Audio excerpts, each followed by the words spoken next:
Hello, everybody, and welcome. This is kind of a exciting time, or maybe not so exciting time, depending on where you stand on some of the new stuff that is coming out.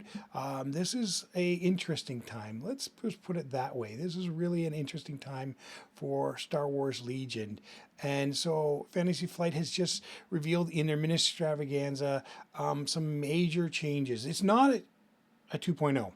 That's what they tell us.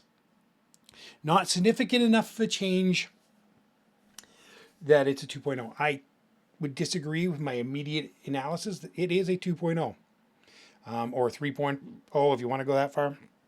It has changed significantly the game of Legion.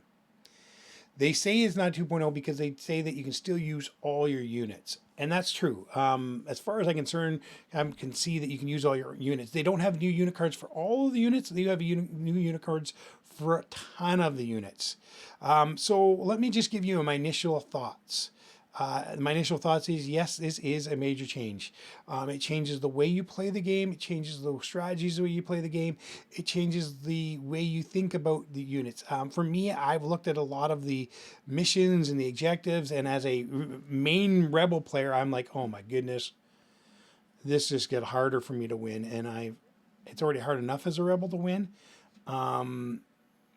So I haven't done a deep dive in everything, and I'm going to take a look at every part and every rule and every change, so you can see the different rules. You can see if you go to their webpage, they have their Legion rules and organization play section, and they have the core rule book. And so if you click on their core rule book, you will get the core rule book.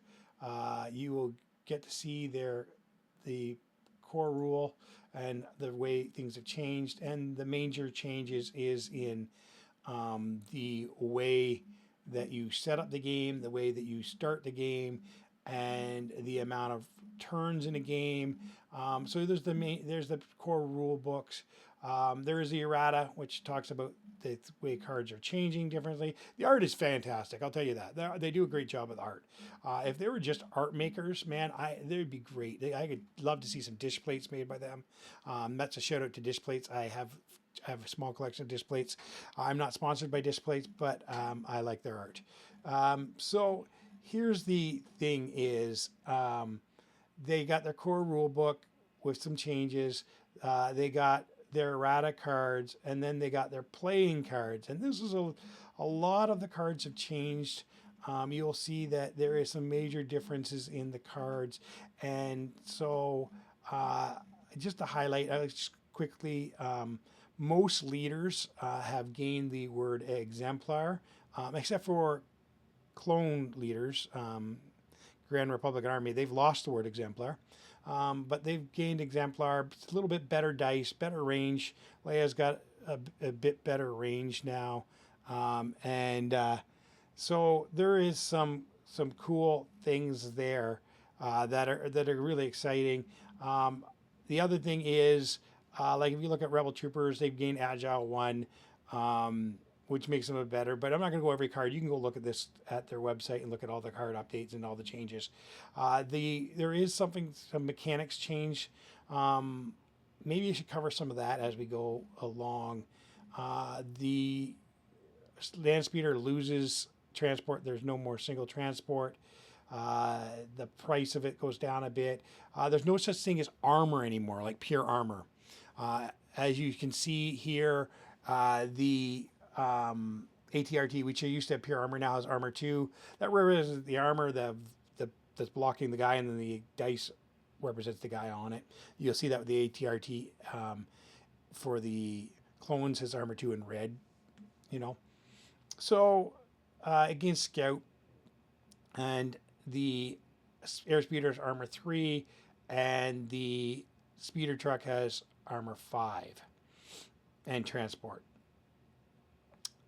So I think it's going to make for a very swingy game. I think the games are going to be very swingy. You can look at all the cards; they're all there. From the best knowledge I can see is there's no more Phase 1 and Phase 2 troopers. It's just clone troopers. Now every card's not here. They've changed some of the command cards that didn't fit with the new rules. and made them different.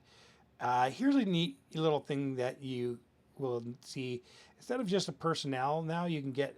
You remember I used to be able to get a personnel for a guy, where it adds one trooper to the personnel. Well, they don't have that anymore. Instead of personnel cards, they have full rebel troopers. So you gain a full extra unit. So they would gain 5 rebel troopers to their unit. So that makes your unit of rebel troopers now 10 rebel troopers. Ewoks, they would gain 6. You could have 12 Ewoks. So yeah, it's added things. Another key point is it's no longer an 800-point game. It is a 1,000-point game. And so let me just go back to this here. You see they got a half ruler. These are the now all objective tokens are now these 2-inch size things.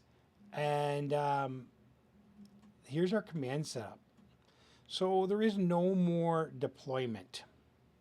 So you don't deploy on the board anymore. You have these red and blue zones that you can deploy into. So when you go your first turn, you draw your card or have your action activated. It's off board. Then you would deploy your trooper, and by deploying, you deploy him with a move. And so you go into the movement. And for example, the rebel trooper, he moves in, he gets his dodge because he gets agile, moves again, he gets a dodge. So you don't know what's going to be on. So if you're deploying first, you might be the first unit on the board. And everything is pretty much got these half things. So it's the range ruler is 1.5 for the zones. And all your objectives now are set in the sense that you don't get to choose where you put like a moisture evaporator or something. They're preset, and they're represented on these cards by the red dots. And there's a bunch of different things. All things can score now. Vehicles can score on everything. And then you have a secondary card, and so these are secondary victories. And so they're very punishing for rebels. Some of these, like, bring them to the heel. So at the end of each round, if anybody is suppressed, you gain a victory point. If you have anybody panicked, you gain 2 victory points. If you have all of the units suppressed, you gain 2 more victory points. And so there's a lot more victory points. And that brings me to the board here. So here's the victory point token. And at 12 victory points, if you have 12 victory points, your enemy does not, you win the game.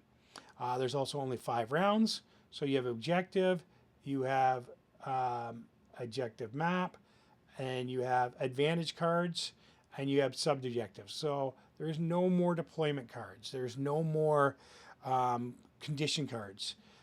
So advantage cards, each one gets to put one down for their team, and there's these 6 cards, and they'll help you in whatever way you do want them.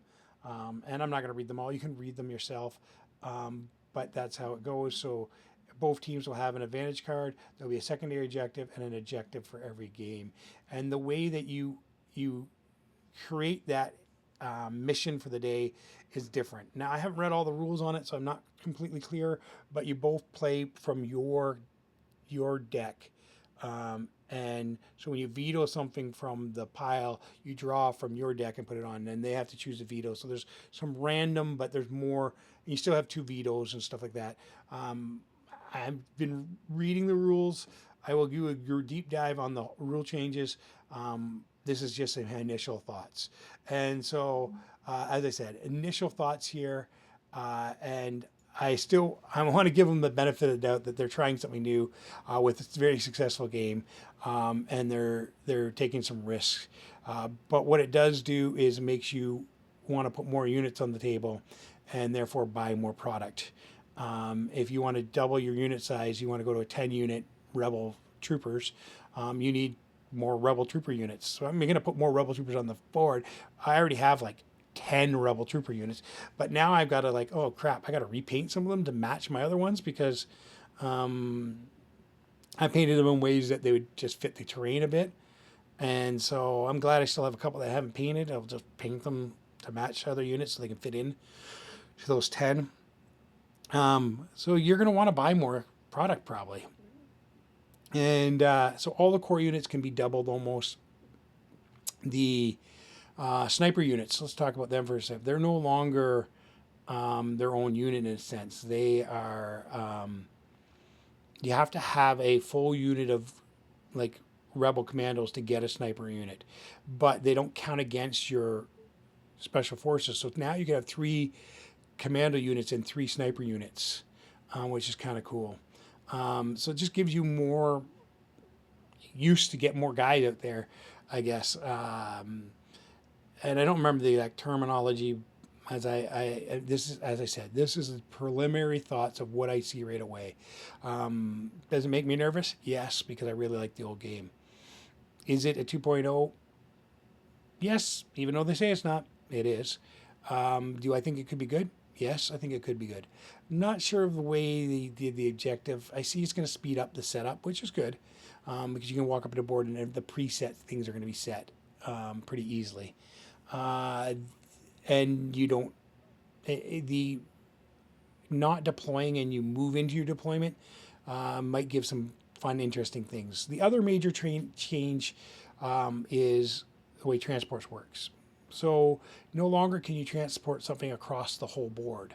So the way it works is that you start with a unit in the transport, if they're able to be in transports, which means they got to be core with the ability to be transport, because there are some that aren't, and they got to be special forces or core. And then when they get transported, what happens is once the transport vehicle, i.e. the bus for me, gets on the battlefield, and it moves its move onto the battlefield. At that point, when it stops, the unit gets transported out. They gain their activation. They come out activated.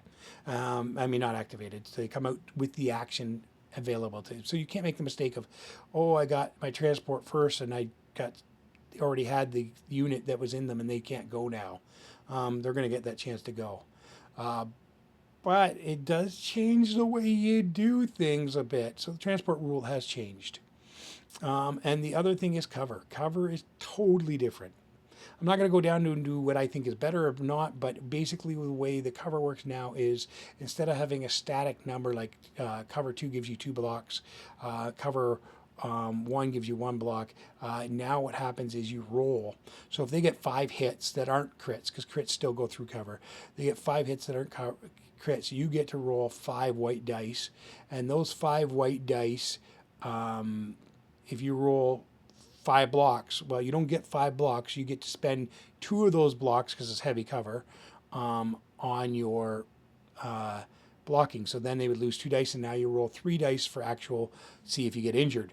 Now, whatever your armor is. So if your save is. So if you're red save, then you now roll red saves. So what this does is allow for units like, for example, Han Solo, who only has 2 dice, have a better chance of getting a hit. Or even like that last leader, and you're like, oh, I'm not going to throw a dice because he's not going to get through the cover. Well, now you can roll it, and maybe that luck you hit a hit, but the guy doesn't get a cover block, so you still have that chance to get rid of that cover. Now I don't know how it works with the extra cover with take cover or how dodges work. I think dodges work the same as they used to. And low profiles is the one I was thinking of. I don't know how it works with that yet. I have to read all the rules, and I haven't read all the rules. I've been doing a quick preliminary dive, and this is just my initial thoughts. So my initial thoughts is it's going to be interesting. At the core, the game hasn't changed, but it has changed significantly. So, hey, leave your thoughts, read the rules, give me some thoughts, and it's definitely going to change the way you make armies, especially at being 1,000 point.